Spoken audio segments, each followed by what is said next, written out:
เป็นการฟัง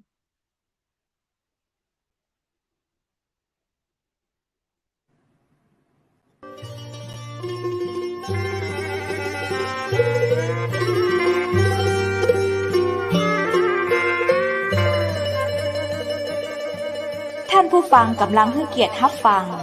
สถานีวิทยุเจียงใหม่มหานคร FM 107.25 เมกะเฮิรตซ์อันดับต่อจากนี้ไป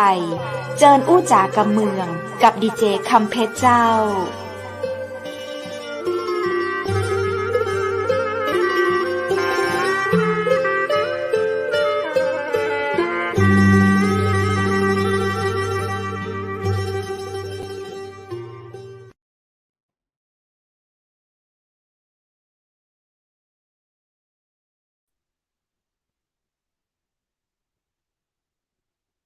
สวัสดีเจ้า สวัสดีคุณผู้ชมที่ฮักและก็ตึงหาจักนักนะเจ้า ยินดีต้อนรับเข้าสู่รายการอู้จ๋ากำเมืองตังเจียงใหม่มหานครแพร่ภาพออกอากาศจากอาคารวังสิงห์คำอำเภอเมืองจังหวัดเชียงใหม่เจ้า คุณผู้ชมและคุณผู้ฟังที่ฮักและก็เติงหาเจ้า วันนี้ปีกะปากับข้าเจ้าดีเจคำเพชรเช่นเคยนะเจ้า วันนี้เฮามาปากันในวันจันทร์ที่30 เดือนพฤษภาคม 2565 เจ้า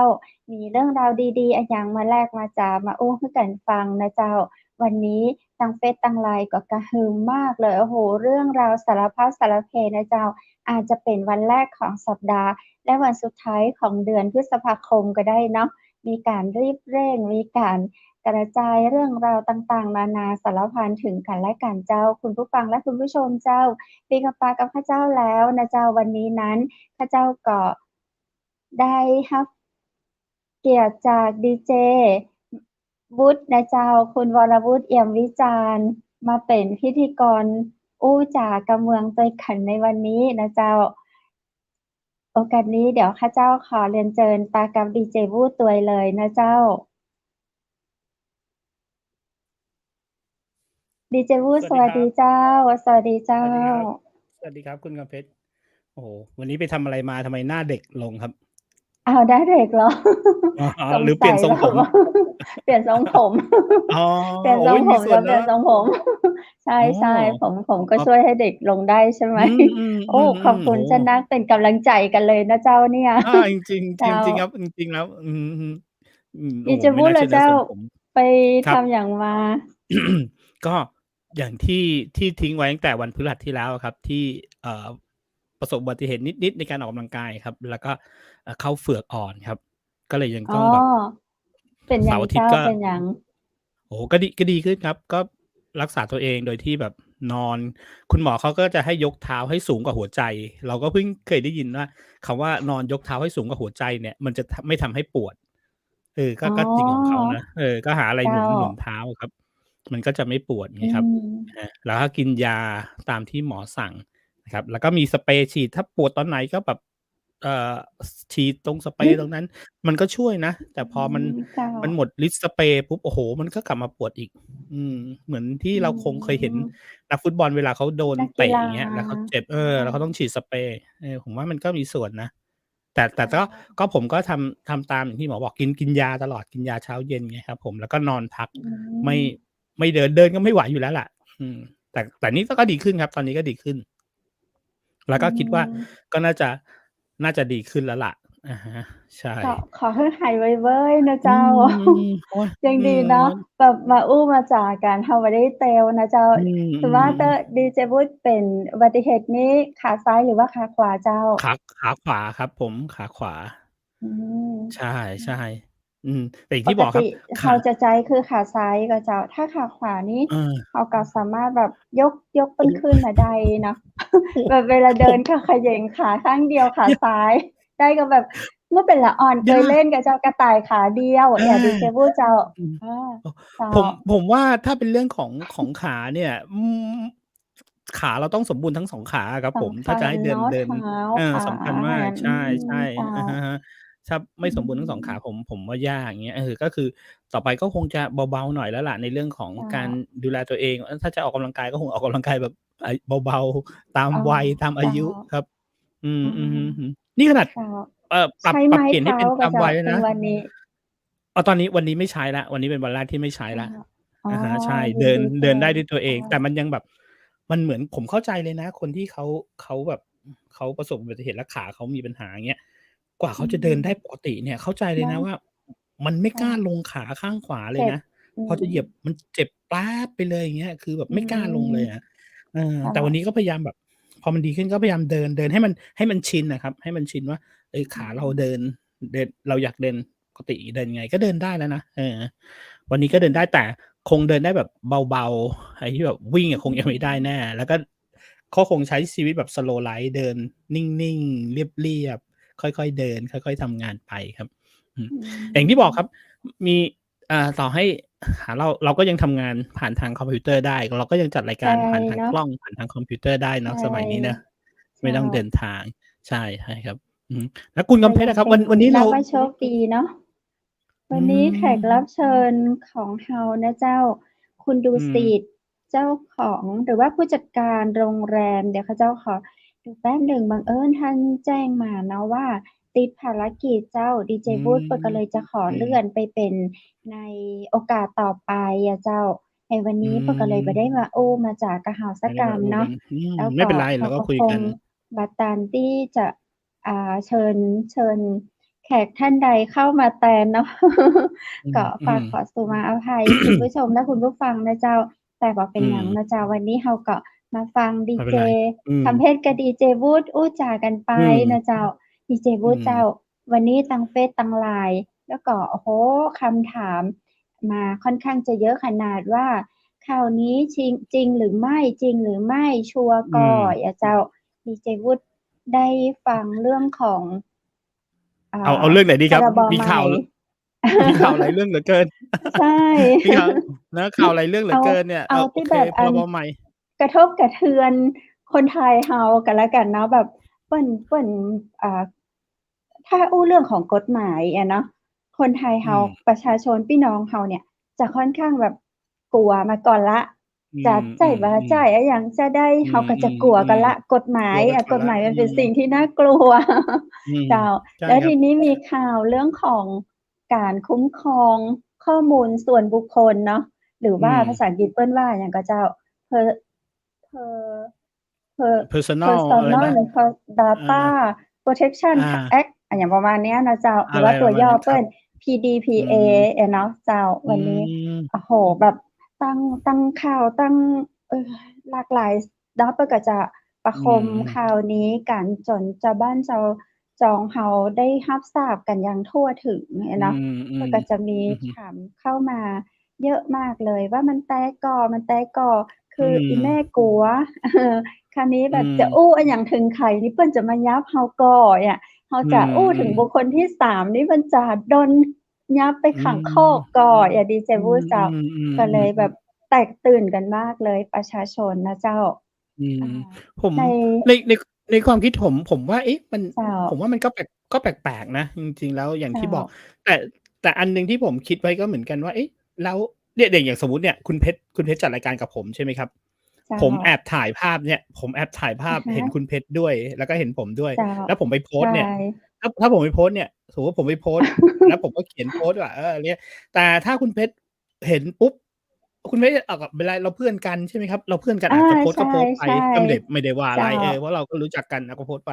เจ้า แต่ถ้าคุณเพชรไม่ได้ ฉันจะฟ้องคุณวุฒิเพื่อที่จะเรียกค่าเสียหายเท่านี้ อา อันนั้นใช่ ก็คงเกิด ต้องโดนหรือเปล่า? Huge แสง อืเกิดม หิวหิวเงแสินง ขึ้นมา หิวเงินไม่รู้ ขึ้นมา ไม่รู้จะหาเออ รายได้จากตรงไหนมา เออ อะไรเงี้ย เอาตรงนี้อืม ไว้ก่อน อย่างงี้แย่เลยนะ อืม ใช่ เออ ผมค่ะ ไม่รู้สิ แลเร้ื่ว องนี้ผอะฮมก็ะ เลยยังไม่ได้อ่านในรายละเอียดเนจะ ้า ผมว่าวันหนึ่งเดี๋ยวไม่รู้จะเชิญใครมาดีอะเนาะ คนใที่ ช่ advance ๆ ต้องใคห้ผนทีู่้รรู้เรื่องูเนี้้ ย อืม มีบทมา บาท มีความเข้าใจแบบให้ชอืัดเจม น อย่างงี้เนาะเจ้า อืม เนี่ยอืมาม แล้วก็มาบอกเราดีกว่าว่า อันนี้มันได้หรือไม่ได้ แต่ผมว่าแล้วอย่างงี้ยังไงอะครับ โอ้โฮ อย่างงี้เป็นความ สมมุติเราถ่ายเซลฟีเพื่อนกันใช่ไหม เราไปใชเที่ยวกันเป็นกลุ่ มใช่ไหมครับ เราถ่เาจย้กลุ่มา กัน 10 คน อะ อะฮะ 9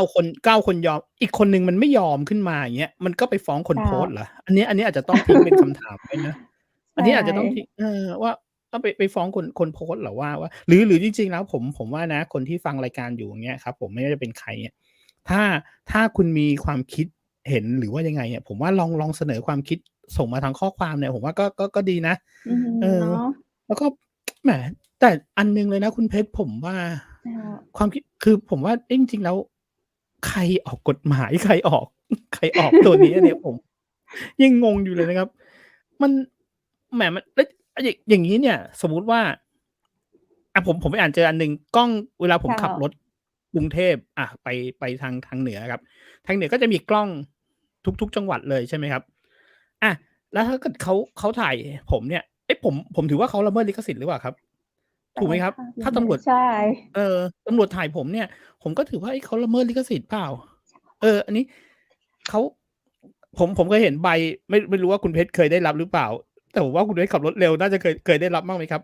ใบสั่งที่มันมาพร้อมกับรูปเป็นหน้าปึกเลย รถเราเลยอะอ๋อเหรอ เป็นปึกเลย เออ เป็นแฟ้มเลยอะ นั่นดิครับอืมนั่นดิแล้วมันมาอย่างเงี้ยเฮ้ยถ้าอย่างเงี้ยต่อไปเนี่ยผมฟ้องตำรวจได้หรือเปล่าว่าคุณมาถ่ายภาพผมได้ยังไงอใช่ย่างเงี้ยใช่เรานั่งไปกับใครเฮ้ยอันนี้อะไรอย่างเงี้ยแบบเอติดไปอด้วยเลยอย่างเงี้ยเจ้าถูกไหมหรือถ้าไม่ได้นั่งไปกับใครไปขับรถไปคนเดียวผมก็ฟ้องได้หรือเปล่าอย่างเงี้ยเดี๋ยวอันนี้หรือว่าตำรวจมีสิทธิ์ถ้าอย่างงี้ก็ไม่ใช่ถูกเปล่าหรือว่าตำรวจใช่มีสิทธิ์ที่จะถ่ายภาพโอเคเรื่องความเร็วคุณก็ว่าเราไปเรื่องของความเร็วถูกไหมครับ เจ้าแต่ถ้าในเรื่องของการละเมิดลิขสิทธิ์เงี้ยคุณเราก็ต้องว่าคุณหรือเปล่าเงี้ยเนี่ยครับอืการคุ้มมครองข้อมูใช่ลส่วนบุคคลเจ้าเฮ้ยผมไม่รู้จริงๆแต่เห็นเขาบอกจะใช้วันที่1แล้วเหรอครับใช่1มิถุนายนก็คือเอ่ออีกอือีกวัน2วันนี้แล้ใช่วอีก2อย่างเงี้ยเนาะวันเองเราอืต้องปรับมปรับตั๋วจะใดแต่ว่าในเรื่องของการที่สมมุติว่าเราโพสต์วันนี้ก็ยังไม่อืมีมกฎหมายตรงนี้มาจากอืการอะไรเนาะมๆๆแต่ว่าถ้าเริ่มตั้งแต่วันที่1วันที่1ที่อืมถ้าเริ่มวันที่1มิถุนายนนี่เราก็ระมัดระวังหน่อยก็แล้วกันแล้วก็ค่อยๆศึกษากฎหมายไปเนาะอืค่อยมๆๆๆทำความเข้าใจไป อืแต่ดีเจมบุ๊เจ้าเขาเจ้าว่าโอ้โฮมันก็คงแบบเยอะแยะมากมายอะคนมาฟ้องมาร้องมาอะหยังกันเอเนี่ยเนาะอจะไหวก่อหรืออะจะไหวก่อ นั่นน่ะสิครับคิดหรือ ค่ะหรือยังไงอะผมเนี่ยไม่รู้จริงๆอย่างคือเงี้ยหรือเท่าที่เราดูมาเดี๋ยวเราลองมาดูกันเนาะเดี๋ยวเราเอเอาภาอๆอยากพประกเห็นเหมือนกัน อบให้ดูอันนี้เอาประวัติเอาประวัติการเอาปทำผิดคนอื่นระวัติไปโพสต์โอ้โฮอันอะ นี้ผิดกฎหมายอันนี้เห็นด้วยอันนี้เรารู้เราอืเรามส่วนใหญ่เขาก็ไม่ทำกันอยู่แล้วเนาะโอ้ก็มีนะคุณเพชรหลังๆเนี่ยเราเริ่เจ้ามเราเริ่มเห็นว่าบางคนเนี่ยอันนี้ยกตัวอย่างนะบางคนทวงหนี้เจ้า กันอย่างเงี้ยเอออ๋อคนใแล้วก็บอกอีกช่ๆๆก็อะไรอย่างเงี้ยคุณเคยเอามาโพสต์หน้าเฟซอาคือใช่เขาก็ถืหรือแม้อแบบว่าเขาเอาไปอืมโพสต์หน้าเฟซตัวเขาเองไงเขาไม่ได้ไปอาแท็กใครอาด้วยอะไรเงี้ยแต่ตอนเนี้ยแต่เอาผิดแล้วนะ ผิดแล้วนะแต่เอาของคน ต่อื่นอไปนี้ มาอย่างเงี้ยเอออะฮะ เจ้าเอาของอื่นอันนี้คือถ้าอันเนี้เมื่อก่อน ยเห็นด้วยเพราะเมื่อก่อนนี้ที่ผ่านมามันก็เหมือนแบบว่าเราเรามาคิดว่าเราก็ไม่ควรโพสต์เป็นการให้เกีอืยรติมเขาอืถ้าเราโพสมๆๆ ต์เนี่ยก็คือไม่ให้เกียรติคนคนนี้อะไรอย่างเงี้ยเนาะแต่บางอืคนก็มแบบว่าๆทวงหนี้ยังไงก็ไม่ได้อะมันก็เลยอืต้องเอามามโพสต์ๆโอ้โฮอ่าโพสต์เลยแชร์หน่อยอันนั้นผิดเพื่อนมันจะได้รู้เพื่อนมันจะได้ อืม อะไรอย่างงี้ใช่ไหมอืมแต่ตอนนี้ต่อไปนี้ไม่ได้แล้วนะเจ้า อืมอันอันนี้เนี่ยผมไม่แน่ใจว่าจริงๆแล้วถ้ามันรวมแต่อันเนี้ยเขาเขียนว่าเอาประวัติคนอื่นเอาประวัติการทำผิดคนอื่นไปโพสต์ในเฟซบุ๊กโดยที่เจ้าตัวเขาไม่ได้ยินยอมถ้าสมมุติว่าผมผมผมนั่งคิดดูว่าเขาไม่ได้หมายถึงเฟซบุ๊กอย่างเดียวหรือเปล่าครับเขายังหมายถึงพวก LINE Instagram หรือว่าอันอื่นด้วยหรือเปล่าที่เป็น Social Media ใช่ไหมครับเพราะตรงทุกวันนี้นี้เดี๋ยวเราคุณเพชรต้องมาตีความใช่ให้กระจ่างเอจากผู้อรู้อีกทีเนาะเพราะว่านี่ไงครับผมอย่างวันนี้ผมที่แชร์กันอืมเต็มเฟซบุ๊กเต็ม อืม LINE ในวันนี้อันนี้คือทางกลุ่มอันนี้เพชรขออนุญาตมาจากทางอืกลุ่มมๆของ LINE กลุ่มสถานีวิทอืยุสีมขาวก็อืเอามเอามาแชร์ให้เรามาเนี่ยนะคะก็อืเป็นของมพี่ทหารอืที่มดูแลในด้านอืสื่อมมวลชนค่ะ ที่ครับที่เขาเป็นคือดูแลเกี่ยวกับสถานีวิทยุสีขาวซึ่งอืเป็นในมเครือข่ายของกระทรวงกลาโหมค่ะอืดูแลโดยมๆๆสำนักงานเลขานุการกระทรวงกลาโหมให้มาอืมเจ้าอืแล้วก็มๆเอามา ชี้แจงแต่ว่าเขาจะชี้แจงเนี่ยเขาไม่ได้เป็นผู้รู้อะดีเจวุฒิเจ้า อืม จะนี่ค เขา รับ ก็เอามาถามท่านนี่แหละ คือคุณผู้ชมคุณผู้ฟังแล้ว อื ตั้ง ม ข้อตั้งคำถา เอ ม อ ด้วยกัน ๆ แล้ว ดี ก็ ๆ ครับ เดี๋ยวโอกาสหน้าเนาะเราจะให้ อืม ท่านผู้รู้มาตอบให้เราเจ้า อันนี้คือือพี่ท ม หารให้มา อื เนาะ ม เรา ดี ก็ ดีครับ แต่ว่าใน วัน นี้ อย่างวัน มี เนี้ย มีแค่ ครั คำ บ ว่าเฟซบุ๊กอะ นั่นก็เจ้า อื ดีเจ ม วุฒิ อืม นั่นสิครับ เพิ่นบ่ แล้ว ได้ ถ้าเกิ บ ด อกว่า สมมุติ ในโลกออนไลน์อีเนาะ อา ถ้าเราไปโพสต์ใน Instagram ใน LINE Instagram LINE กลุ่ม Twitter อย่างเงขี้อย งเรา อา ได้ ๆ อัน ๆ ๆ ก็ ใช่ ได้กันเนาะ ใช่ไหม? เพราะว่าใน อืใน ม นี้ ๆ ในนี้บอกว่าเฟซบุ๊ก อา เพิ่นบ่ได้ เเพิ่นบ่นั่นสิครับ ได้บอกว่าโพสต์ในโลกออนไลน์ ในอิน Social เทอร์เน็ Media ตอีกก็ได้ ใช ครับ ่ อื ใช่ ม เนาะ อือฮึ โดยที่เจ้าอืม ตัวไม่ได้ยินยอม อันนี้คือ อืม อะไร อันเนี้ย อะ อันเนี้ย ขอ 6 ขอ เดเลืยครับ อน ปรับ อันนี้ 500,000 บาท เจ้า อืม อันนี้ขอ ห เลยว่า ทั้ง ถ้า สั้น สม ทัมุ้ ง ติ ว่า ยาว ใครรู้นะครับ ใครรู้ว่า เจ้นา อกจากเฟซบุ๊กแล้วยังอืเป็น ม Social Media หรือออนไลน์อื่น ยังไงพิมพ์ข้อความส่งมาบอกหน่อยใชนะครับว่า ่ หรือว่าแค่ๆ ๆ ในเฟซบุ๊กครับผม ถ้าแค่ในเฟซบุ๊กก็อจะเจาะจงา เกินไปหรือเปล่า อย่างเงี้ย อา อันเนี้ยถ้าเกิดเนาะ ใครรู้ก็ช่วยผมกับทางคุณเพชรด้วยแล้วกันนะครับ ใช่ ช่วยกันหทาางขร้าอมูล ยการเราจะได้ ใช่ คำตอบให้คุณผู้ชอืมด้วม ย อย่างงี้เนาะ ๆ คนอื่นเขาโพสต์รูปภาพข้อความในเฟซบุ๊กของเขา แล้วผมหมั่นไส้เลยเข้าไปคอมเมนต์แล้วทำให้เขาเสียหาย อันนี้เห็นด้วย อัน อา อันคือ นี้ แตค่ือ อย่างที่บอก อืม คืออันนี้อย่างที่บอกครับ เพราะว่า โอ้โฮ หลัง ๆ เนี่ยเราเห็นคนฟ้องกันไปฟ้องกันมา แล้วจะมีคำหนึ่งเลย เดี๋ยวต้องยกกระเช้าหรือเปล่า อย่างเงี้ย เจ้า ยกกระเช้าไปขอโทษหรือเปล่า อย่างเงี้ย แต่อันเนี้ยอืถ้าขม ยายความหน่อยนอกจากในเฟซบุ๊กแล้วน่าจะเป็นสื่อ Social Media ผมมั่นใจว่าน่าจะเป็นสื่อ Social Media อันอื่นด้วยนะ อันนี้เเจห็น ้า เห็นด้วยเลยครับ อย่แาตง่ที่บอก อันนว่า ี้คือพิมพ์มาเฉพาะเฟซบุ๊ก อ๋อ นั่นสิคถร้ัา บ นั่นสิส่วครับ นตัวของเพชร ประสบการณ์ของเพชรนะ ดีเจวุฒิอืม เจ้า อืม ๆ ข้อหาแบบเนี้ย ปีที่แล้วเพอืม ชรก็ฟ้องไป อ๋อ เหรอครับผม? ใอืช่ ม ๆ เพชรก็ฟ้องไป คือ เออ เอ่อ แต่อันไนี้ ม่ อันนี้ผมเห็นด้ไวมย่ไดน้ะ เป็นเฟซบุ๊กของเราเจ้า ไม่ได้เป็นเฟซบุ๊กของเรา คือประมาณแบบว่ามีน้องคนหนึ่งเขาอืม ๆ เขาโพสต์ถึงเรา อืเขาก็โพสต์ชื่นชม ม ขอแสดงความยินดี ประมาณนี้อืเจ้า แล้วทีนี้ม ๆ ๆ บังเอิญก็มีมือ เขาเรียกว่าอะไร นักเลงคีย์บอร์ด อืเขาไม่ได้รู้ม ๆ ๆ จักเรา เขาก็ไม่ได้รู้จักเรา เขาก็เข้าไปอืวิพากษ์วิจารณ์ ม ๆ เขาอืก็เข้าม ไปวิพากษ์วิจารณ์เรา อะไรอย่างเงี้ย เราก็เลยอืฟ้องม เลย แต่ อย่างพวกนี้ผมเห็นด้วยว่าน่าจะผิดกฎหมายจริง เนาๆ อือฮึ ะ ดีเลยเจคร้ัา บ แต่อย่างถ่ายรูปอืแล้วติดคนม อื่นที่บอกตั้งแต่ต้นเนี่ยยังไม่ ยังงง ๆ อยู่ อย่างงี้ครับผม อะฮะ เนาใะ ช่ ใชอันนี้ ่ อันนี้น่าจะไอ้นี่อจันนริง ๆ เีพ้ราะว่า ก็ 6 เดือน 500,000 บาท หรือทั้งจำทัอื้งปรับเหมือนกัม น เจ้า อืม ครับ อือฮึ อืม อันนี้อืม ดีเจวุฒิเห็นด้วยเนาะ อันนี้เพชรก็เเห็นห็น ด้วย ด้วย มาอีก ไปเอารูปคนอื่นในกูเกิลแล้วมาตกแต่งรูปภาพแล้วใส่ข้อความไม่ว่าจะชื่นชมหรือด่าทอ โอ้โฮ ต่อไปชื่นชมไม่ได้แล้วใช่ไหมเนี่ย? คือ ถ้าสมมุติว่าเราชอบนายกรัฐมนตรีท่านหนึ่ง อย่อาืงเงี้ม ยเนาะ อืเราชอบ ม ๆ นายกมีคนเดียว เอางี้ เราชอบรัฐมนตรีท่านหนึ่ง ท่านทำงานอเกา ่ง ท่านเป็นคนดี อย่างงี้ เราก็ไปก๊อบอืม ของท่านมา แล้วเราก็มาชื่นชม ไม่ได้แล้วนะ ผิดอืม กฎหมาย ไม่ไเดอา้ไงนะ อะทีนี้ ชื่นชมก็ไม่ได้ วิพากษ์ไม่ไวิดจาร้ ณ์ก็ไม่ได้ อืม อ้าแล้ว ว แล้วอย่างงี้ต่อไปเนี่ยในอนาคตอะ สมมุติว่าเป็นเวจัน้า เกิดคุณคำเพชรนะครับ เป็กนวำัลังคนเกิดิดดีเอจ ยู่ คำเพชร กำลังคิดใช่ไหม อยู่ว่า แล้ววันเกิดยังไงอะ? ดีเจวุฒิ แล้วเพชรเอาเออ รูปดีเจวุฒิมา แล้วอก็ก๊า อบปี้ แฮปปีเบิร์ทเดย์ ขออให้มีความา สุขมาก ๆ นะคะ อุ๊ย ตายแล้ว ผโดิด นปรับ 500,000 บาท แย่เลย เอ๊ย ถ้าเจอบอทัน บาทนี้ เจ้า อัน อันนี้ถ้าเป็นความเห็นผมเนาะ ผมว่าน่าจะแก้ข้อความว่า โอเค ไปเอารูปคนอื่นในชกูื่นเกิชลแล้วมาม ตกแต่งรูปภาพ แล้วใส่ข้อควาอม ืม ชื่นชมผมว่าน่าจะได้นะ แต่นหม่าายถจึงะว่าไถ้าด้ด่าเนทาะ อ ถ้าด่าหรือ ทอ เออ ดูด่าทอถูกเหยียดหยาเป็นม ข้ออะไรอย่คางงวามี้ ดูถูกเหยียดหยาม ใผชมว่าอันนั้นน่า่ จะผิด น่าจะผิดกฎหมายมากกว่า แต่ถ้าชื่นชมเนี่ย โอ้โฮ ชื่นชมไง ใช่ ให้ไปถ่ายรูปแสดงความยินดีกับดีเจอวืุฒิม นะเจ้า ขอแสดงอืความชื่นชม ไม่ ม เฮ้ย ๆ ๆ ๆ ๆ วันดีคืนดีดีเจวุฒิฟ้องขึ้นอืมา ม ทำไงเนี่ย? ใช่ ใช่ครับ อา หรืออย่างง่าย ๆ อย่างวันที่เราไปร่วมงานรับปริญญาน้องเขา เห็นไหมครับผใช่ ม อะฮะ สมมุติว่าผมใช่ ถ่ายรูปกับน้องเขา แล้วผมก็เอาไปขึ้นในเฟซ แสดงความยินดีด้วยนะครับ หลานชายเรียน 4 ปียากมาก จบมาแล้ว ขอให้หลานชายมีความ โอ้ ผิดอีก เฮ้เอย อะไรอ เนี่ย? เฮ้ย อะไรเนี่ย? อืเนาะ ม อันนี้ไม่เห็อืนด้วยมอะ ๆอันอันอันนี้ขออันนี้อันนี้ไม่เห็นด้วย ขอยกมือบวกคือด้วยคน คือถ้าแก้ข้อความว่าด่าทอ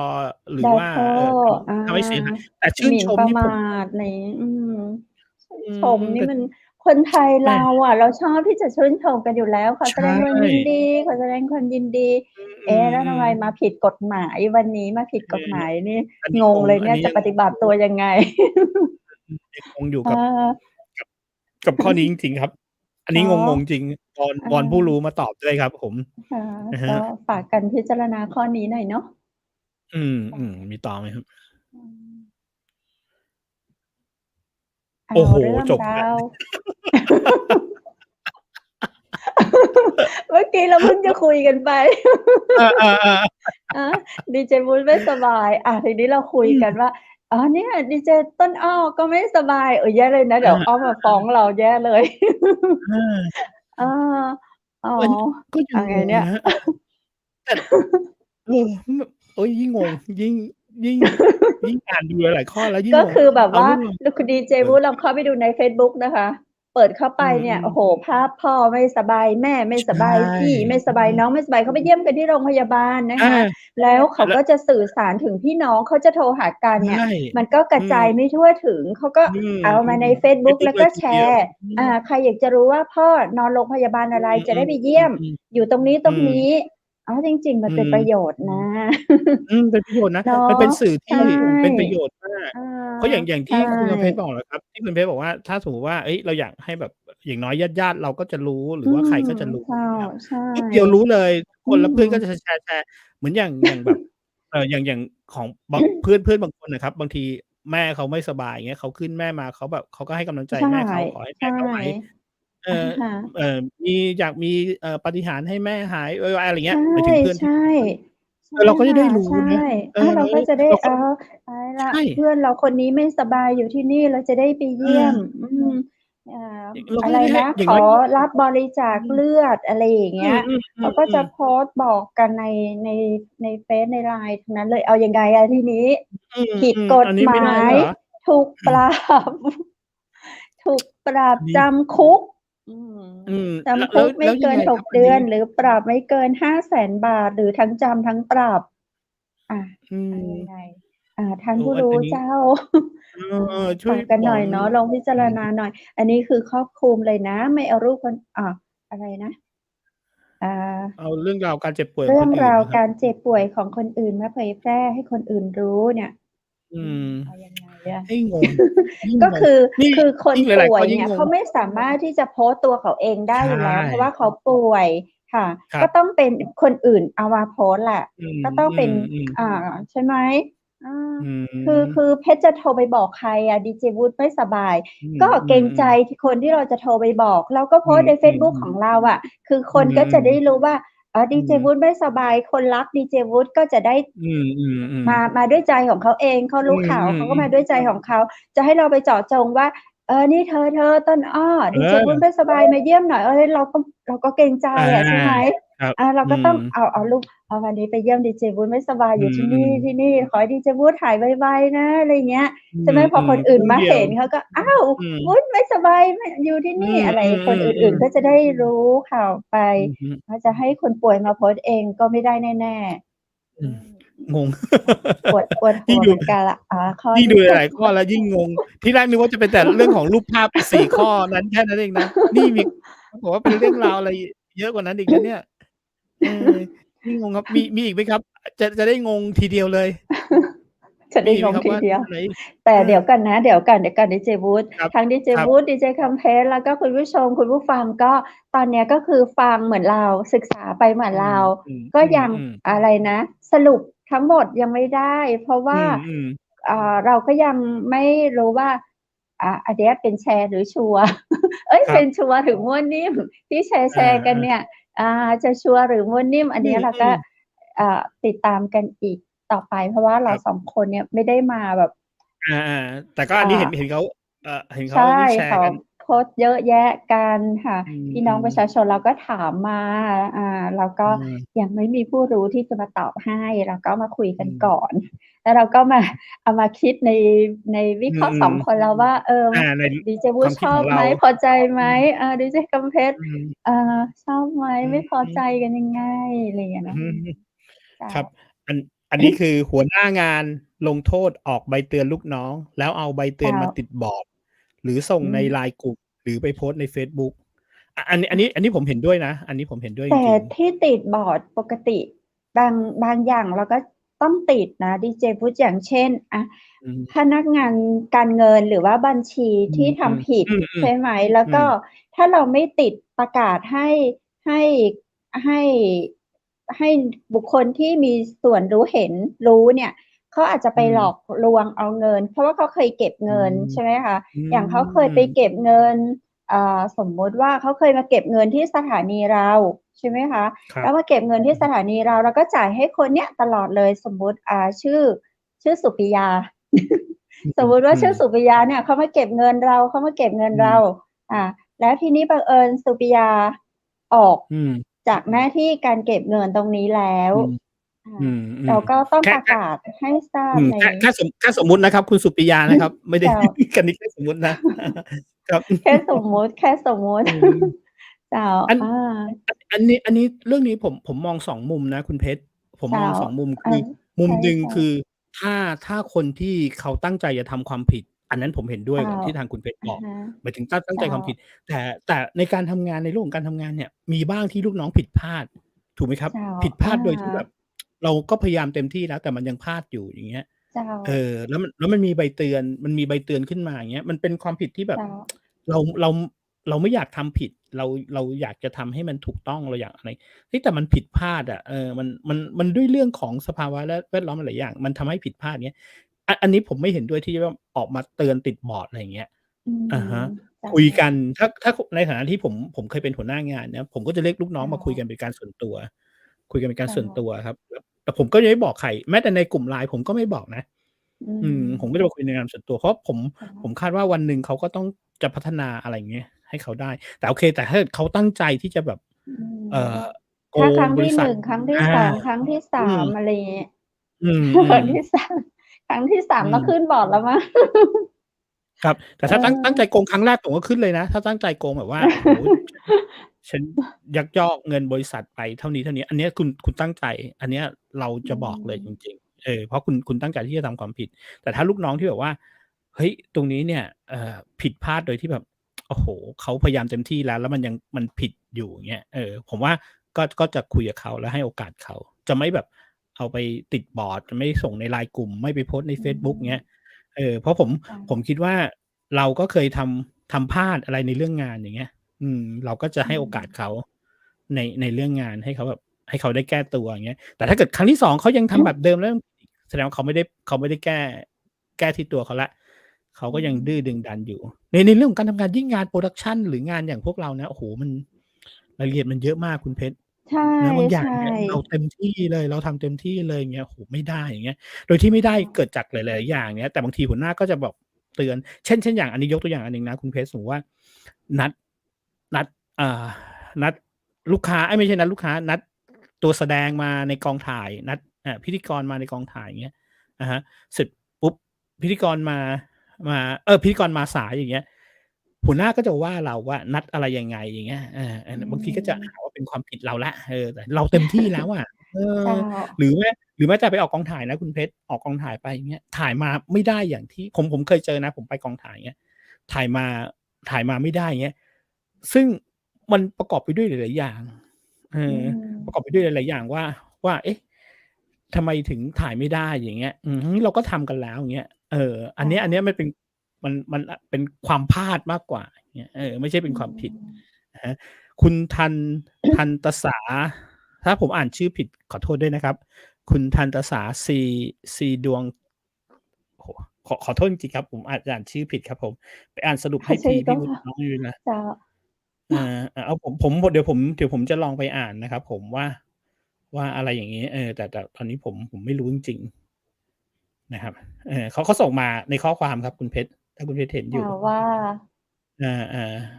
ผมไม่แน่ใจว่าเขาบอกให้ผมลองอ่านดูเดี๋ยวถ้ามีเวลาผมก็จะลองอ่านดูนะครับ อืก็คงเป็นในมเรื่องของ ของอันนี้แหละครับ พร ที่ บ เรากำ ให ลัง ม่ เนี่ย PD PA โอ้โฮเดี๋ยวต้อง assign เข้าไปใน Acrobat เลยงั้นเดี๋ยวไว้รอจบรายการแล้วกันนะครับผม อ่านไปอ่านสรุปให้ทีพี่วุฒิน้องไม่มีเวลาอ่านนะ ครับ เอ๊ะคุณทันตสารนี่ไม่ใช่เดี๋ยวนะโอเคเดี๋ยวผมจะอ่านสรุปให้ฟังครับ แล้วเดี๋ยวผมจะลองอ่านแล้วก็ ทำความเข้าใจกับเขาว่าอันไหนที่มันถูกอันไหนที่มันผิดอะไรอย่างเงี้ยแล้วเดี๋ยวถ้าเกิดเรามีเวลาหรือวันพฤหัสที่เรามีเป็นที่คุยกันดีเจเราก็จะเอามาคุยกัน เจ้า แต่วันนี้ขออ่านก่อนแล้วกันนะครับผม อือฮึ เจ้า อย่างที่บอก พ ครับ ฤ หั หั ว ส หน้างาน เดี๋ เนี่ย ยว เรามีพฤหัสแล้วก็วันศุกร์มาคุยได้ ดีครับ ดี วั เล น ย ศุ ค ก รับ ร์ดีเจวุฒิชอบติดงาน ศุกร์ไหนว่าง อ๋อ ก็มาคุยได้ เพราะเดี๋ยวเรามีให้คุย 2 วันแล้วเนาะ อ๋อ น้อ พ ง า ซี เที่ยวพา น้อง ค ซี ุ ที่ ย ชล ดี บุ เจ รี ไปเรื่อย เจ้า อ๋อ เขาเป็นเพื่อน อ๋อ ค่ะ น้องซี ขอโทษทีครับผม ผมจำไม่ได้ เพราะ ทั ว่าก น้อง ทาย ซี น้อง ใส่ ซี หน้า ช กา ล ก บุรี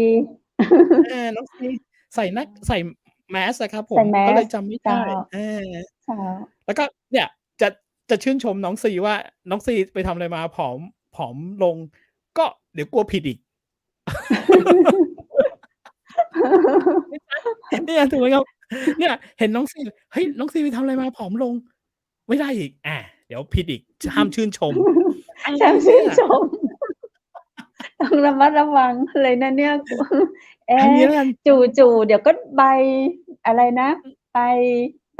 อืม เขาเรียกใบอะไรคะ ใบแจ้งความมาเช เิญ ดี๋ยว ไป เอ๊ะ จู่ๆก็ เนี่ย แจ้งความมาเชิญไป อ๋อ เอายังไงเนี่ย แล้วรายกา เนี่ ร ย ออนไลน์อย่างเรางี้ล่ะ ถูกไหมครับ เนี่ยจะชื่นชมน้อง เอ ซีว่า อ น้องซีไปทำอะไรมา ไปสวยขึ้น ผอมล ก ง ลัว เงี้ เลย ย อา ไม่กล้าเล เดี๋ย ย วน้องซีไปฟ้องอีก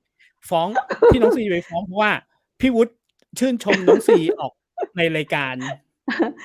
วันนี้ โอ้โฮ ยังได้อยู่ วันนี้ วันนี้ยังได้อยู่ 30 พ โอ ฤ เค ษภาคมอะ นินทาทุกค เก็บ นได้อยู่ งั้นชื่นชมน้องซี เออ ว่า โอเค น้องซีดูดีนะครับ ผอมลงนะครับ อะฮะ สวยขึ้นด้วย ยั ฝาง ก ได้ ช อยู่ ม วัน ด้ว ที่ ย 1 ฝา ไม ก่ ช ช ม ม แล้วนะ ด้วย วันนี้ วั ฝาน ก ที่ ชม ด้วย 1 สวยขึ้น เดี๋ยววัน ที่ ใช่ 1 จะชมไม่ ๆ ได้ วันที่ 1 ถ้าพี่ชมน้องซี อย่างเงี้ย น้องซีไปฟ้องพี่อะ ข้อหาคือพี่วุฒิชื่นชมว่าน้องซีสวยขึ้นออกทางรายการ จบเลย แหม 500,000 500,000 บาท เตรียมไว้ด้วย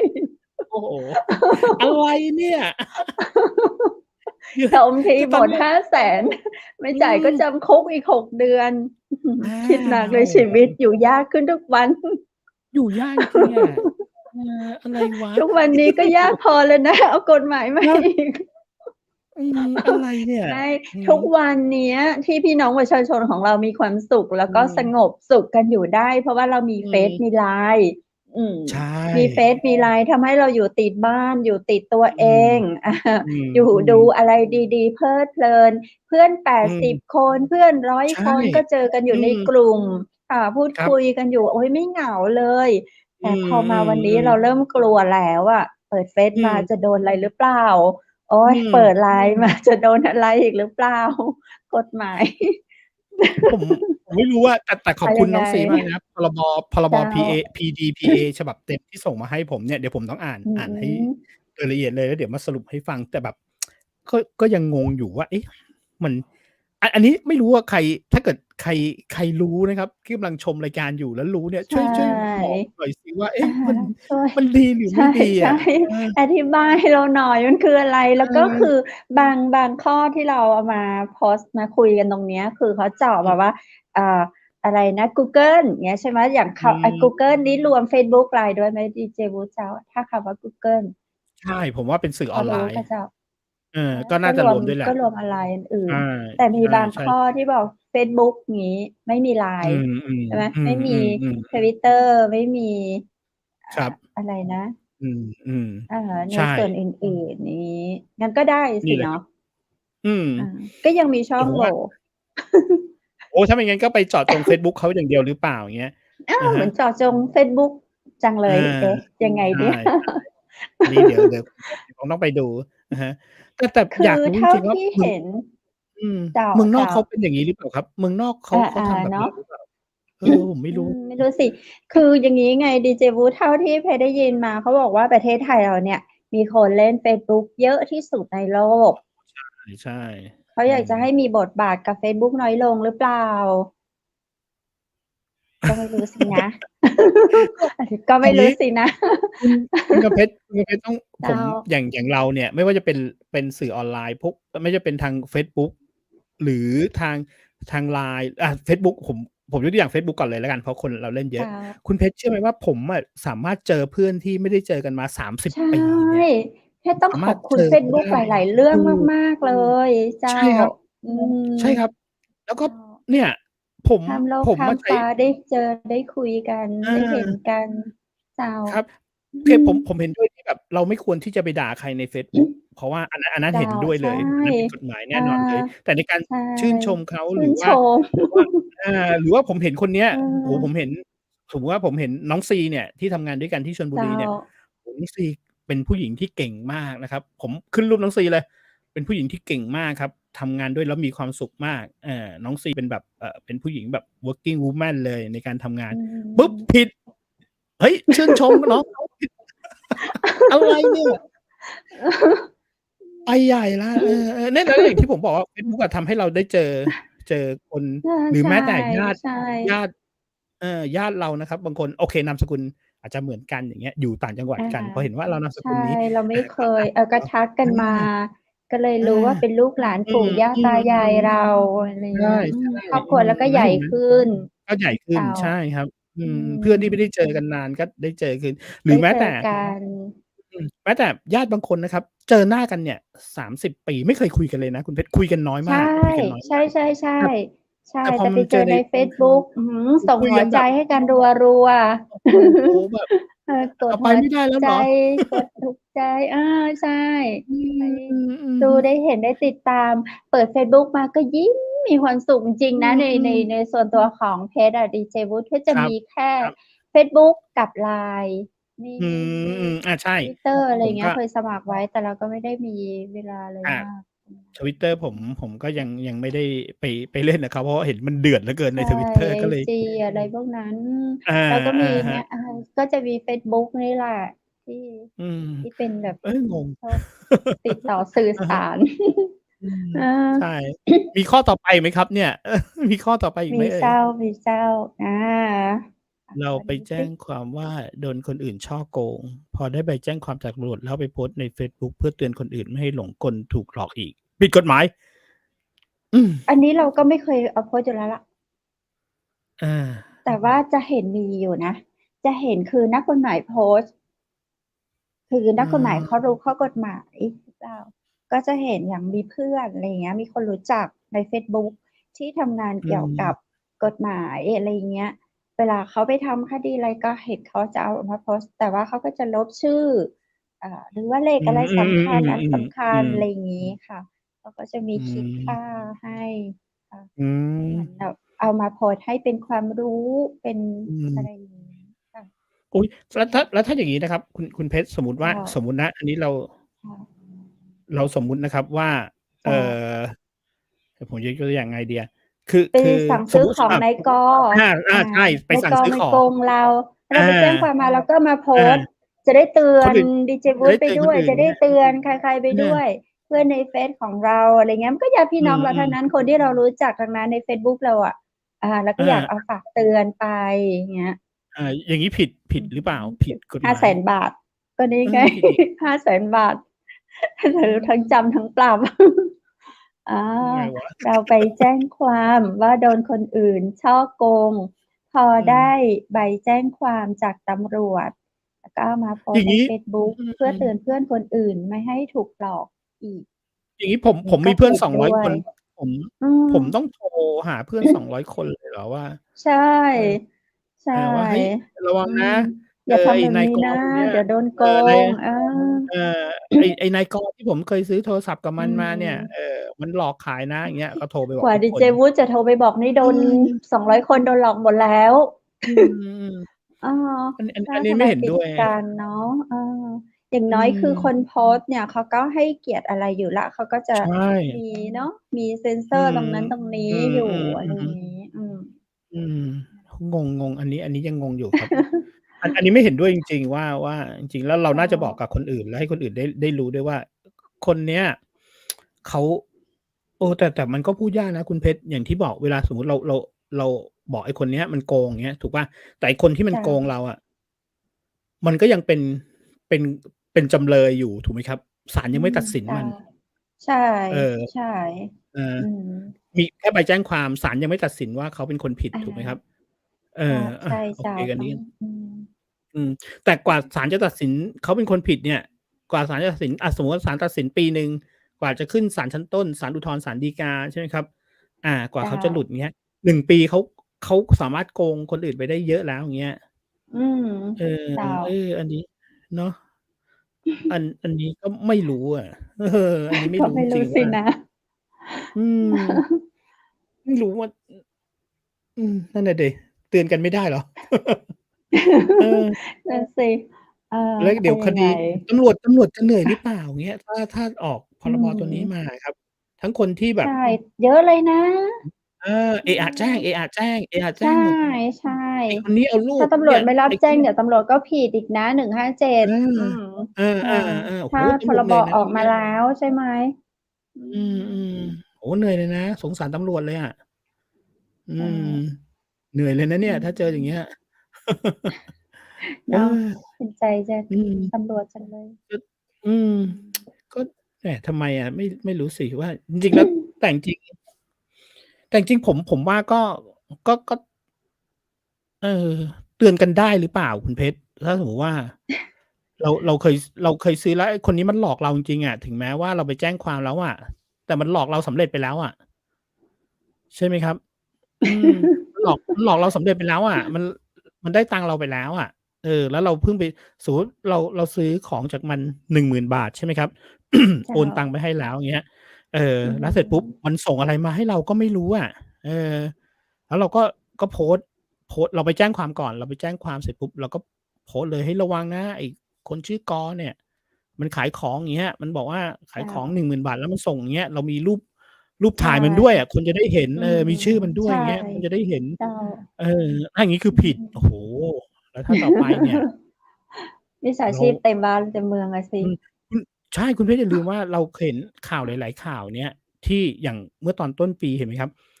มีผู้หญิงคนหนึ่งที่เขาไปหลอกเด็กทางภาคเหนือหรือไงไม่รู้อะที่หลอกให้ซื้อมือถือใช่ไหมครับอ๋อใช่เด็กก็โอนใช่ตังค์ไปๆเจ้าอืพอโอนตังค์ไปเสร็จมปุ๊บเด็กคนนี้ฆ่าตัวตายเลยนะใช่คือเขาไม่ได้มืออืถืออย่างเงี้ย มใช่เออเนี่ยอืแล้วอย่างงี้เนี่มยถ้าสมมุติว่าสมมุติเอาใจเขามาใส่ใจเราสมมุติเด็กคนนั้นน่ะเป็นน้องเราอย่างเงี้ยผมเจ้าผมถามแล้วน้องผมบอกมาอย่างเงี้ยผมก็จะโพสต์ถูกไหมครับเนาะผมเออสมมุติผมใช่ผมไปแจ้งความผมเนี่ยเฮ้ยไอ้คนเนี้ยเป็นคนไม่ดีนะเออเจ้าอย่างเงี้ยเออเพื่อให้คนอื่นได้รู้หรือว่าเพื่อให้ตำรวจจับได้ตอนนู้นนะผมบอกตรงเลยตอนนู้นน่ะถ้าสื่อ Social ไม่เอามาตีข่าวนะผมว่าเรื่เจ้าองก็เงียบอืมใช่เรื่องเจ้าก็เงียบหายไป น้องก็ตายเปล่าอืมใช่น้องก็ใจเปล่าแต่ใช่ที่จับสามารถจับเราก็ได้นี่แหละเราก็อืได้จากมเฟซบุ๊กจากชาวเน็ตอืมอือืมมมีประโยชน์ๆใช่อืม นะครับนี่แหละแต่ถ้าพอทำตอนจับตอนนี้ได้อยู่แต่1มิถุนายนนี้ต้องระวัง 500,000 บาท อันก็นี้นี่ ไม่รู้สิผมงงงงอยู่นะ ก็ก็ไม่รู้ไม่เข้าใจสินะ ไม่เข้าเจ้าใจหลายเรื่องอยู่เหมือนกันยังไม่เข้าใจเจ้า ว่าแล้วอื้อฮือ อย่างงี้คุณเพชรเฟซบุ๊กผมเล่าเจ้า ให้ฟังว่าจริงๆผมเคยดูหนังต่างประเทศนะหนังต่างประเทศเจ้าเรื่องหนึ่งชื่อเรื่องว่า Minority Report เขาจะเป็นหนังที่เขาสามารถรู้ความคิดของไอ้คนร้ายได้ก่อนนะแล้วเขาเอาตำรวจไปจับตอนนั้นน่ะหนังเนี่ยเมื่อประมาณ10หรือ10กว่าปีแล้วที่แล้วนะครับผมอ๋อหนังก็นำเสนอว่าเอ่อเขาจะมีเขาจะมีกรรมวิธีอย่างหนึ่งเขาสามารถรู้ไอ้คนเนี้ยมันจะคิดร้ายมันจะไปฆ่าคนนี้นะ แล้วเขาก็เอาเจ้าตำรวจไปจับก่อนที่มันจะทำผิดนะเอออืผมยังแอมบคิดเลยนะโอ้โฮถ้าอนาคตเนี่ยไอ้อันเนี้ยหนังแบบเป็นแบบในหนังได้อย่างเงี้ย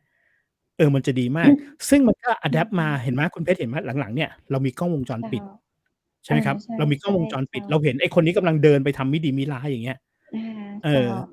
เขาเห็นเลยเฮ้ยมันถืออะไรอยู่มันถืออะไรสิ่งที่เจ้าหลักที่ฐานอันตรายอยู่อือันนี้คือ ม Minority Report เลยนะคือเห็นปุ๊บเจ้ามันต้องไปทำไม่ดีอาแน่เขาไปจับมันก่อนอันนี้คือการช่วยลดเจ้าอาชญากรรม เออใช่ได้จริงป้องกันๆอาจัดการเลแล้วนี่ผมยอะไรเงี้ยผมนึกว่าแล้วเทคโนโลยีหลายๆอย่างที่เราเห็นเนี่ยมันเกิดจากหนังจริงๆนะ เจ้าหนังเขาสร้างมาไง อืเห็นไหม ม เขาก็ทำมา ใชเนี่่ย เรียน แล้วพอเรากำลังจะทำเทคโนโลยีให้มันดี ๆ อย่างเงี้ย ให้มันดี ๆ ให้มันแบบ เฮ้ย กลับกลายเป็นแบบ มีอะไรมาไม่รู้ เงี้ย มีกฎจำกัด หมายอะไรไม่รู้ อืม เออ นี่หมดลิ เจ้า หมดข้อหรือยังครับผม? เพราะว่าผมมีอยู่เรื่องหนึ่ง เดี๋ยวผมจะต้องคุยกับคุณเพชรเรื่องของกล้องวงจครืปิอ ดอะครับ ที่เขาบอกมีเดพ้วย ชรไม่แน่ใจนะดีเจวุฒินี่คือ พี่ ๆ ทางกลาโหอืมม ส่งเข้ามาในกลุ่ม อืวิทยุสีม ขาว สื่อวิทอืยุสีม ขาว เห็นมีอยู่ 7 ข้อ 7 ครับ ข้อกฎหมายที่เรามาคุยกันตอืรงเนี้ย ม แต่ว่าเพชรเห็นในกลุ่มอื่นน่ะ อย่างชมรมอืม แจ้งข่าวแห่งประเทศไทย อะไรอย่างเงี้ย อืเพชรม เข้าไปดูอะจะมีอยู่ 9 ข้อ จะมีอยูอื่ 9 ม ค่ะ จะมีอยู่ อื9 ข้อ ม ตัวเนี้ยนะคะ เราก็เลอือฮึ ยไม่แน่ใจเราก็เลยไม่กล้าเอาตรงนั้นมา เพราะตรงนั้นคือืออ เราไม่ๆ ๆ รู้ว่าใครเป็นใคร เราก็เอามาเฉพาะในของพี่ทหาร อืม 7 ล 7 ข้อดีคนรัีบ ้ของพี่ทหารอทะี่ฮะ ให้มา อะไรแล้ว เงี้ย แแลล้้วก็เดวก็อี๋ก ยว 2 ข้ออย่าง ตรงนั้นน่ะไม่แน่ใจ แล้วก็เดี๋ยวก็อย่างเจ้า ที่บอกขอบคุณคุณ น้องซีอะที่แบบส่งพรเบ จ้า PDPA มาให้ครับ เดี๋ยวจะลองอ่านเจ้า ดูว่า เอ๊ะ เนาะ มันอะไรยังไง อย่างเงี้ยครับผม ผมว่าอืม ถ้าบางเจ้อย่างา เนี้ย แหม แล้วจะประกาศใช้วันที่ 1 เนี่ย เฮ้ย อือย่างวันเนี้ยม ผมเห็น 4 ข้อคุณเพชร ผมเห็น 4 เรื่เอจง ้า เรื่องของการ อ๋อ เรื่องการถ่ายรูป ใช่ไหมครับ แล้วติดคนอื่น เจ้า อย่อางะเงี้ย ฮเราะ ผิด ใช่ไหมครับ อันนี้ก็ปวดแหลั้วก็ วอยู่นะ อันนี้ก็ปวดอืหัวอยู่ ม ใช่ ๆ เพราะว่าอะฮถ้าะ เราเป็นสื่ออะ เราเป็นสื่อ เอ่อ นั่นสิครับ โอ้โฮ แล้วต่อไปเรา เราเราเจระียนถ่าย สร้างภาพ เราเรียนโฆษณา เออ เราเรียนอะไรมา อ้าว มันไม่ได้เลยใช่ไหมเนี่ย แล้ววิชาเราที่จะถ่ายเรียนยูทูบ มานี้อืไปทม ำอะไร? เออ ถ้าเราไปถ่ายรายการท่องเที่ยวสักอันหนึ่ง แล้วเห็นคนอยูใ่ชอย่ างเงี้ย โอ้โฮ เราต้องการ นักท่ออย่าเงเที่ยว ข้ามาเลอะไรอย่างเงี้ย ยตัวเอง เออ เออ ใช่ เอายังไงน่ะ เอาเออ ยังไง ๆ ๆ หลบ ยังงง ๆ ๆ ไปจะถ่าย โอ้อะโไรฮ อย่างเงี้ย โอ้โฮ โอ้โฮ ซึ่ง แบบ อือืม ม อะไรอะ งงมาก แล้วก็แต่ทอีำใก ห้2 หข่้อางผมไกมั่นไป แน่ใจ แต่ผมเไปจ้า ติดใจไอ้ข้อหลังอะครับคุณเพชร ที่บอกว่า ถ้เาจ้า บ้านไหนที่ติดกล้องวงจรปิดน่ะ เจ้ที่ติดา กล้องวงจรปิด จะต้องเขียนให้ด้วยว่าอืบ้านนี้ม ติดกล้องวงจรปิด อ้าว เออ อันผนมี้คไม่แน่ืใจ อหรือวด่าีอันนี้มีเจวุฒิไปไหมครับ? เจอมา ดีใเจวุฒิชไป่ เจอมา ๆ อา แต่ว่าที่ ๆ ๆ แต่ยังไม่ได้ทอ่ีา่นในเราไดรายละ้เอียดนะ มานี้ไม่มีเนาะ ที่อเ๋ราอ ได้มานี้ไม่มี ผมเห็นเขามี 4 ข้อที่เขาบอกอะว่าอะไร ถ้าเกิดใครรู้ช่วยพิมพ์มาบอกหน่อยนะครับว่า 4 ข้อที่แบบถ่ายอรืูป ม อะไรยังไง เนาอย่ะ างที่บอก โอเค ถ่ายเจรู้ปเซลฟีา แล้วติดคนอื่นเนี่ย โอเค อันนั้นมีความผิด อันนั้นอืก็ ม ก็เป็นอะไรที่ส่วนตัว ส่วนตัวของคนอื่นเขาอะนะ เราก็อยาก แหม เราไป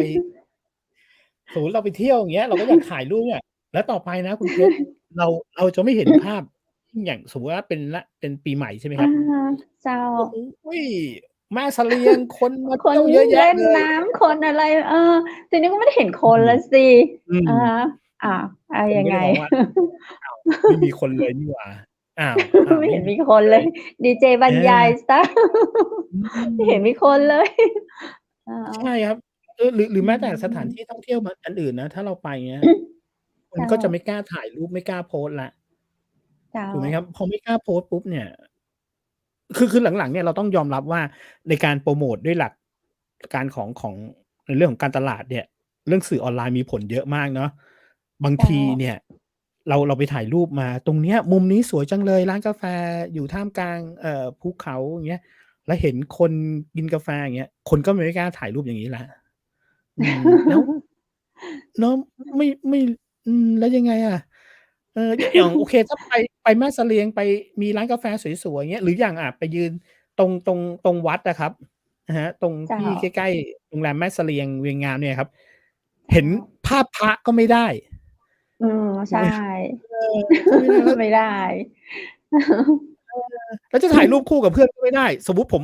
ผมไปแม่เสลียง ผมเจอคุณเพชรมาถ่ายรูปด้วยกันคหือน่อย เราไม่มั่นใจแล้วอะ วันนี้เราถ่ายด้วยกันได้ เราเป็นเพื่อนกัน เดี๋ยวเกิด อืม อีก 1 ปีกลายเป็นไอเพื่อนรักขึ้นมา ขอโทอืษนะ ใช่ กลเากิดแบบ ยเป็นไอเพื่อนรักขึ้นมา มาฟ้องกัฟ้น ทำไงองเลเย นี่ย เอเอ ออ เอายังไงเนี่ย ดูอืยากจัง ใช่ อย่างถึงว่า ไอ้ขวั้อ นนี้ทำไมแบบมีคนส่งเรื่องนี้มาถามเราเยอะมากเลย คือคำถอาืม มแรกช่วงเช้าจะเป็นคำถามว่า ข่าวนี้จริงไหม? อย่างงี้ ดีเจวุฒิเนาะ อืมช่วงเช้าจะเป็นคำถามแบบว่าข่าวนี้จริงไหมเราก็อืยังมไม่กล้าตอบอะไรอย่างเงี้ยว่าจริงหรือไม่จริงพอเราไปดูข้อมูลอ้าวเอออืเหมือนจริงมนะเหมือนอืจริงมนะอะไรเงี้ยเจ้าอืม อืมนั่นดิครับเดี๋ยวยังไงฝากคุณอ๋อหน่อยได้ไหมครับถ้าเกิดเนาะรู้ว่าคนที่สามารถมาอธิบายพรบ PDPA อันเนี้ยติดต่อมาตอบอาคำถามให้คุณออกมาผู้ชมคุณในรายการผู้ฟังเชียงใหม่มเราหน่อยหานครอย่างน้อยเนี่ยเอ่อมันมันมันประกอบไปด้วยอย่างงี้ครับคุณเพชรเรากำลังจะเจ้า โควิดเรากำลังจะจบนะคซารับลคนกำงลังจะเริ่มคนใช่กำลังจะเริ่มแล้วก็เดินทางเริ่มปรับตัวให้อยู่อกับโควิดได้าแล้วอะไรอย่างใช่งี้ใช่เริ่มเดินทางเริ่มท่องเที่ยวพอท่องเที่ยวเนี่ยทุกคนอืก็ต้องถ่ายมรูปเราแน่ๆอยู่กำลังจะแล้วครับ หายใจได้ถึงท้องไม่กี่อืวันมกฎหมายนี้แล้วออกมาอีกแล้วอืมแล้วสแต่ถานที่ท่องเที่ยวตามที่สวยๆอ่าอะอืมติดตามดูนะเจ้าดีเจวุฒิก็บอกว่าเป็นพรบเนี้ยเจ้าคือมีมาตั้งแต่หลายปีแล้วเหมือนกันแล้วก็เมื่ออืปีม63เมื่อปีอื63มเปิ้นก็เรียบร้อยแล้วแต่ทีเนี้ยมันก็สามารถเลื่อนมาได้2ปีเจ้าอืมทีนี้ก็มาประจวบเหมาะนี่แหละวันที่1มิถุนายนเจ้าอื1มิถุมนายน2565เจ้า อืมก็ว่ากันไปเนาะจะจริงไม่ว่ากันจริงไปเนาะจะใดอืมยังใดก็ต้องติดตามกันต่อไปอืมตรงไหนที่รับได้ได้ก็ลองเนาะประชาชนอืทุกคนมก็มีเสียงก็อาจจะทดสอบดูก็ได้เนาะทดสอบทดลองเนาะแต่จะไปยับกันแต๊เตื้ออย่างที่เจพูดเนาะ เออเอ็นดูประชาชน อืมอาอืลองมทดสอบทดลองกันไปอะกะเนาะเจ้าอืแม่มวันนี้อู้กันถึงช่วงสุดท้ายของรายการแล้วนะเนี่ยดีโอ้เจโว้เจ้าอืมโอ้โฮนี่แค่เกริ่นๆเรื่องของพรบเองใช่นะครับยังไม่ได้ลงใช่ลึกนะๆแค่ถามๆยังไม่รู้เรื่องกันเลยเนี่ยมาถามๆกันดูหมดอืมเวลาเสียแล้วเจ้าอืเอามละเดี๋ยวโอกาสต่อไปเราจะเอาคำตอบจากท่านผู้รู้อืมเนาะท่านผู้มีความรู้ในเรื่องของพรบอืมการคุ้มครองข้อมูลส่วนบุคคล อืม PDPA นี้มาตอบมาเล่าให้กันฟังนะเจ้าเพราะว่ายังครับ มีคนมาถามว่าอีนินทาเพื่อกับว่าได้แล้วมันก่อยนินทานี่มันไม่ได้แน่นอนอยู่แล้วมันไม่ได้มานานแล้ว อืมแต่ไอ้ฝากอันหนึ่งเลยไอ้ชื่นชมเนี่ยไม่ได้จริงๆเหรอชื่นชมชื่นชมยกยันน้องใช่อืมอืเราก็อยากชื่นมชมเราติดมาตั้งแต่เกิดแล้วอะแล้วอืมาเป็นนักประมชาสัมพันธ์นี่มีแต่อืมชื่นชมแหละเนาะใช่ครับเสนออะไรอืมด้านดีๆถึงกันและกัน อืมเนาะเดี๋ยวลองอยากจะว่าดูครับอยากฝากอะไรถึงใครอาก็จริงๆถ้าผมอยากฝากครับผมอยากฝากว่าเฮ้ยลองจริงๆแล้วตอนเนี้ยเอาตรงๆเลยประชาชนเมืองไทยเนี่ยทุกคนกำลังสับสนมากกับพรบตัวเนี้ยครับผมผมใช่ว่าถ้าจะประกาศๆวันที่1ปุ๊บเนี่ยอ่าผมก็ไม่รู้นะว่ามันมีมาตั้งแต่ปี63แล้วยังไงอยากให้ทางผู้ที่เป็นผู้บังคับใช้พรบตัวเนี้ยมาอธิบายให้ละเอียดดีกว่านะผมว่าอธิบายให้เจ้าละเอียดอันไหนได้อันไหนไม่ได้อันไหนได้จริงอันไหนเนาะไม่ถ้ามันยังแบบให้ประชาชนอ่านเองหรือแม้แต่อันนี้คุณเพชรผมบอกตรงนะเจ้าภาษาของพรบหรือภาษาของกฎหมายบางอย่างเนี่ยเราอ่านเรายังงงเลยนะใช่เราก็เราไม่รู้ช่วยอธิบายเมื่อเช้าให้มันเป็นอืเห็นมมีว่าให้ไปดูมาตรา6มาตรา27อะไรเยอะโอ้โฮแยะหมดเลย ใหญ่เลย โอ้โฮใครจะไปเอามาตราที่ไหนมากางดูกันประชาโอ้ชนโฮยิ่งทำมาแจกเอามาออกรายเอการอเชียงใหม่มหานครนี่ชัดเจนตอบกันไปใช่ เจ้าเนาะแล้วก็ลองให้เวลาเขาสักนิดดีกว่าหรือไม่จริงๆใชแล้วเอ่่อผู้ผู้ผู้ที่จะบังคับใช้เนี่ยเอาให้มันเป๊ะๆเลยดีกว่าอันไหนได้อันไหนไม่ได้อืจริงๆนะครับแล้ใช่วก็เจ้าอย่างที่บอกว่าเฮ้ยบางอย่างเนี่ยเมืองไทยเป็นอยู่อย่างหนึ่งคุณเพชรอย่างวันเนี้ยเจ้าเท่าที่เห็นข่าวนะอย่างวันเนี้ยยกตัวอย่างไปอันนี้เราไม่ได้อิงเรื่องการเมืองนะครับอย่างผู้ว่าอย่างเจ้าเงี้ยเจ้าไม่ยังไม่รับรองเงี้ยด้วยเหตุผลแบบเจ้าแหมไปประกาศว่าไอ้ป้ายหาเสียงของทางผู้ว่าเขาจะสามารถอไปทำเป็นถุงา ได้ผมว่าเฮ้ย มันก็เกินอันนี้ความคิดผมนะมันก็เกินไปหรือเปล่าอย่างเงี้ยหรืออะไรก็ไม่รู้อะอืมเขาหางานให้คือแล้วกกตทแล้วำ ไม่แล้วจะแบบว่าทำให้แบบทำให้เรื่องง่ายๆมันเป็นเรื่องยากไปอย่างเงี้ยนะใช่ผมว่าลองดูครับเจ้าลองดูครับถ้าจะให้ผมฝากบอกว่าถ้าใครที่รู้เงี้ยหรือว่าใครที่บังคับใช้กฎหมายลองอธิบายมาให้ชัดๆดีกว่าตอนใช่นี้มียูเนาะทูบมีเฟซบุ๊กเงี้ยคุณบอกเลยใคอืรอยากมหรือสอบถามไปเลยอย่างงี้ เอาให้มันจริง ๆ เลยอย่างเงี้ยครับผมอันนี้ได้ไม่ได้เท่าและอันไหนที่ที่มันได้เราดูมากี่ข้อตรงนี้จะไม่มี TikTok จะไม่มียูทูบเลยเนอะดีเจวู้เจ้า อันวันนี้เขาจะชมขายเนาะเขาจะอันอย่างขายเขาไป TikTok กับยูทูบก่อนแล้วกัน เพราะว่าดูมานี้บ่มีเลยเนาะ แต่ถ้างั้นก็จะจงใจเฟ จะ ซ มี บุ๊ก อยู่ ไปหรือเปล่าครับ อันนี้ก็ไม่รู้สินะยังบอกแล้ววันนี้เรามาขอบคุณผู้สนับสนุนรายการเรากันเนาะขอบคุณพระอาจารย์รัตนยาโนนะเจ้าจากพุทธอุทยานสวนบูรณรักธรรมตำบลแม่แลมอำเภอแม่ริมจังหวัดเชียงใหม่คุณผู้ชมท่านใดที่สนใจอยากเรียนสมาธิก็ติดต่อสอบถามได้นะเจ้าและข้าเจ้าก็ขอขอบคุณสปอนเซอร์ใจดีโรงแรมแม่เสลียงเวียงงามนะเจ้าเปิดบริการตลอด24 ชั่วโมงเจ้าสำรองจองห้องพักราคาประหยัดได้ที่053-621-444เจ้าครับแล้วผมก็ต้องขอขอบคุณน้ำผึ้งสารวินนะครับน้ำผึ้งแท้ๆน้ำผึ้งสารวินนะครับโทรได้ที่เบอร์0826166889นะครับน้ำผึ้งแท้นะครับถ้าคุณจิบทุกวันเช้าเย็นนะครับผิวคุณจะสวยเหมือนดีเจคำเพชรนะครับวันนี้ยังชมได้ครับผมวันที่1อาจจะชมไม่ได้วันนี้ก็เลยชมก่อนครับชมได้ค่ะ 500,000 บาทชมได้ 500,000 เองครับผมยินดีให้ชมน้ำผึ้งสารวินครับน้ำผึ้งแท้ครับเจ้าครับผมและข้าเจ้าก็ขอขอบคุณผ้าพิธีกรหญิงจากร้านผ้าพื้นเมืองชุดไทยใหญ่เจ้าท่านใดสนใจก็สอบถามรายละเอียดเพิ่มเติมได้นะเจ้าเพิ่นบริการคือเจ้าแล้วก็จำหน่ายทั้งปลีกและก็ส่งด้วยนะเจ้าและ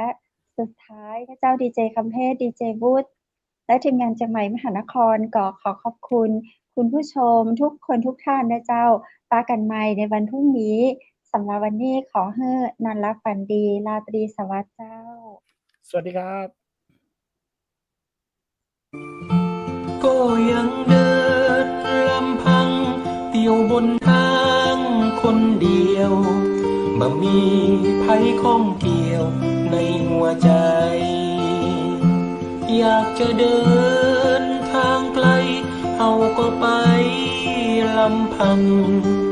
บ่มีภัยเคียงข้างบนทางเดินคนที่ยังบ่ฟังหัวใจเสาะหามาเมินคนที่ยังบังเอิญเดี่ยวเดินกันคนละทางคนที่ยังบ่ปักหัวใจเสาะหาบนทางคนที่ยังเลือนลาง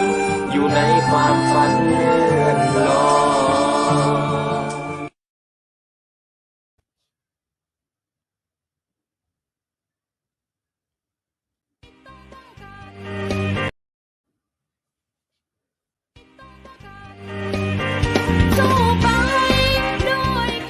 สถานีวิทยุเจียงใหม่มหานคร 107.25 เมกะเฮิรตซ์ ขอแสดงความห่วงใยและเป็นกำลังใจให้ทุกท่านในช่วงการระบาดของโรคโควิด -19 ในครั้งนี้เพื่อลดความเสี่ยงควรสวมหน้ากากอนามัยทุกครั้ง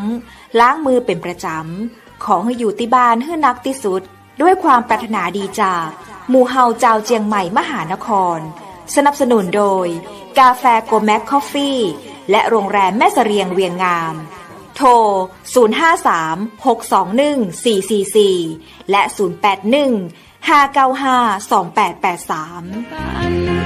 เราจะฝ่าฟัน